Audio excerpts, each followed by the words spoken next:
टिंकू तूफान।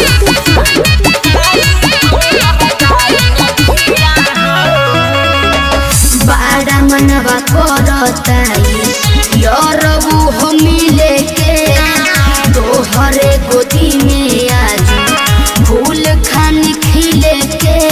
अच्छा सुनो ना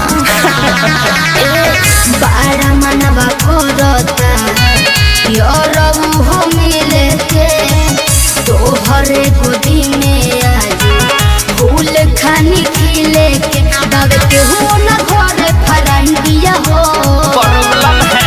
अरे नाए जानू मिले नाही यार का माई तोहर दाई न पिया हो। अरे नाए जानू मिले नाही यार माई तोहर दाई न पिया हो। तो डरत काहे बड़ो। रिकॉर्डिंग बाय बिहारी म्यूजिक जकिया।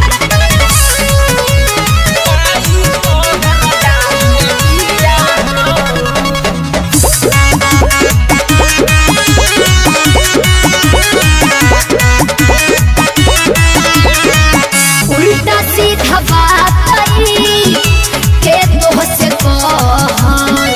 हमनी के बीच में माथा के महल तनी बता बता। तोहरे मखुआ उल्टा सीधा बात के तो से हमनी के बीच में माथा के महल सुन के ही खस गल माइंडिया हो। अरे नाए जानू मिले नाही यार काहे माई तोहर दाई न पिया हो। चुप रहो। अरे नाए जानू मिले नाही यार माई तोहर दाई न पिया हो। दिमाग तार ठीक बा कि ना।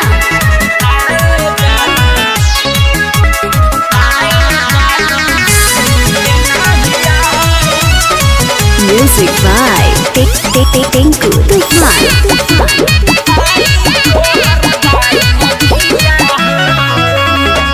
चित्तरंजन चित्रा तू तो सब जानी कर आवे यरऊ हमके पाजाबा में धर।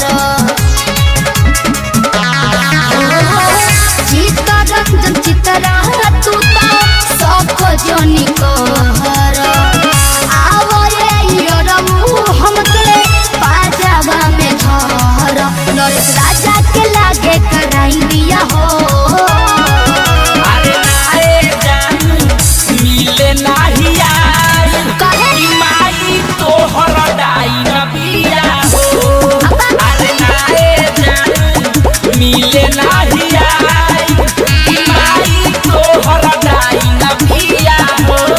नहीं मन तो मत आओ लेकिन बहाना मत बतियाओ।